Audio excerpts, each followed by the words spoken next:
Good evening from Belmont University in Nashville, Tennessee. I'm Tom Brokaw of NBC News, and welcome to this second presidential debate sponsored by the Commission on Presidential Debates. Tonight's debate is the only one with a town hall format. The Gallup organization chose 80 uncommitted voters from the Nashville area to be here with us tonight. And earlier today, each of them gave me a copy of their question for the candidates. From all of these questions and from tens of thousands submitted online, I have selected a long list of excellent questions on domestic and foreign policy.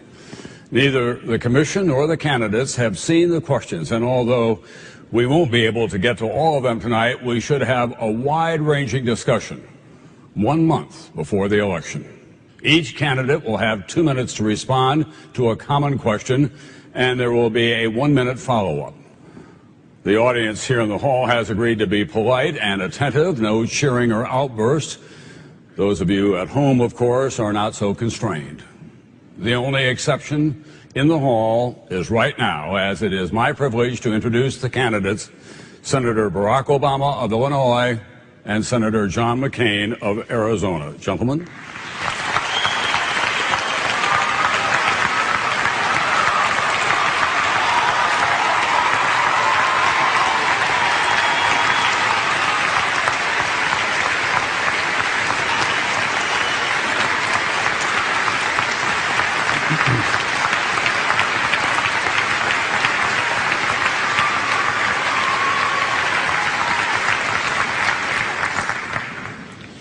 Gentlemen, we want to get underway immediately if we can. Since you last met at Ole Miss 12 days ago, the world has changed a great deal, and not for the better. We still don't know where the bottom is at this time. As you might expect, many of the questions that we have from here in the hall tonight and from online have to do with the American economy and, in fact, with global economic conditions. I understand that you flipped a coin, and Senator Obama, you'll begin tonight. And we're going to have our first question from over here in Section A from Alan Schaefer. Alan? With the economy on the downturn and retired and older citizens and workers losing their incomes, what's the fastest, most positive solution to bail these people out of the economic ruin? Well, Alan, thank you very much for the question. I want to first obviously thank Belmont University. Tom, thank you. And to all of you who are participating tonight and those of you who sent email questions in. I think everybody knows now we are in the worst financial crisis since the Great Depression. And a lot of you, I think, are worried about your jobs, your pensions, your retirement accounts, your ability to send your child or your grandchild to college. And I believe this is a final verdict on the failed economic policies of the last 8 years, strongly promoted by President Bush and supported by Senator McCain, that essentially said that we should strip away regulations, consumer protections, let the market run wild, and prosperity would rain down on all of us. It hasn't worked out that way. And so now we've got to take some decisive action. Now, step one was a rescue package that was passed last week. We've got to make sure that works properly. And that means strong oversight, making sure that investors, taxpayers are getting their money back and treated as investors. It means that we are cracking down on CEOs and making sure that they're not getting bonuses or golden parachutes as a consequence of this package. And in fact, we just found out that AIG, a company that got a bailout, just a week after they got help, went on a $400,000 junket. And I tell you what, the Treasury should demand that money back, and those executives should be fired. But that's only step one. The middle class need a rescue package. And that means tax cuts for the middle class. It means help for homeowners so that they can stay in their homes. It means that we are helping state and local governments set up road projects and bridge projects that keep people in their jobs. And then long term, we've got to fix our healthcare system. We've got to fix our energy system that is putting such an enormous burden on families. You need somebody working for you, and you've got to have somebody in Washington who's thinking about the middle class and not just those who can afford to hire lobbyists. Senator McCain? Well, thank you, Tom. Thank you, Belmont University. And Senator Obama, it's good to be with you at a town hall meeting. And Alan, thank you for your question. You go to the heart of America's worries tonight. Americans are angry. They're upset. and they're a little fearful. It's our job to fix the problem.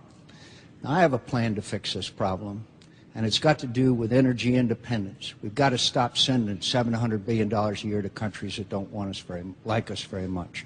We have to keep Americans' taxes low, all Americans' taxes low. Let's not raise taxes on anybody today. We obviously have to stop the spending spree that's going on in Washington. Do you know that we've laid a $10 trillion debt on these young Americans who are here with us tonight? $500 billion of it we owe to China. We've got to have a package of reforms, and it's got to lead to reform, prosperity, and peace in the world. And I think that this problem has become so severe, as you know, that we're going to have to do something about home values. You know that home values of retirees continues to decline, and people are no longer able to afford their mortgage payments. As President of the United States, Alan, I would order the Secretary of the Treasury to immediately buy up the bad home loan mortgages in America and renegotiate at the new value of those homes, at the diminished value of those homes, and let people be able to make those payments and stay in their homes. Is it expensive? Yes. But we all know, my friends, until we stabilize home values in America, we're never going to start turning around and creating jobs and fixing our economy. And we've got to give some trust and confidence back to America. I know how to do that, my friends, and it's my proposal. It's not Senator Obama's proposal. It's not President Bush's proposal. But I know how to get America working again, restore our economy, and take care of working Americans. Thank you. Senator, we have 1 minute for a discussion here. Obviously, the powers of the Treasury Secretary have been greatly expanded. The most powerful officer in the cabinet now. Hank Paulson says he won't stay on. Who do you have in mind to appoint to that very important post? Senator McCain? Not you, Tom. No, with good reason. You know, that's a tough question, and there's a lot of qualified Americans. But I think the first criteria, Tom, would have to be somebody who immediately Americans identify with. Immediately say, we can trust that individual. Supporter of Senator Obama's is Warren Buffett.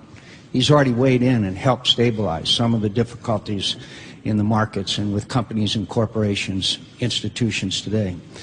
I like Meg Whitman. She knows what it's like to be out there in the marketplace. She knows how to create jobs. Meg Whitman was CEO of a company that started with 12 people and is now 1.3 million people in America make their living off eBay. Maybe somebody here has done a little business with them. But the point is, it's going to have to be somebody who inspires trust and confidence. Because the problem in America today, to a large extent, Tom, is that we don't have trust and confidence in our institutions because of the corruption on Wall Street and the greed and excess and the cronyism in Washington, D.C. All right. Senator McCain, Senator Obama, who do you have in mind for Treasury Secretary? Well, Warren would be a pretty good choice, Warren Buffett, and I'm pleased to have his support, but there are other folks out there. The key is making sure that the next Treasury Secretary understands that it's not enough just to help those at the top. Prosperity is not just going to trickle down. We've got to help the middle class. And we've, Senator McCain and I have some fundamental disagreements on the economy, starting with Senator McCain's statement earlier that he thought the fundamentals of the economy were sound. Part of the problem here is that for many of you, wages and incomes have flatlined. For many of you, it is getting harder and harder to save, harder and harder to retire.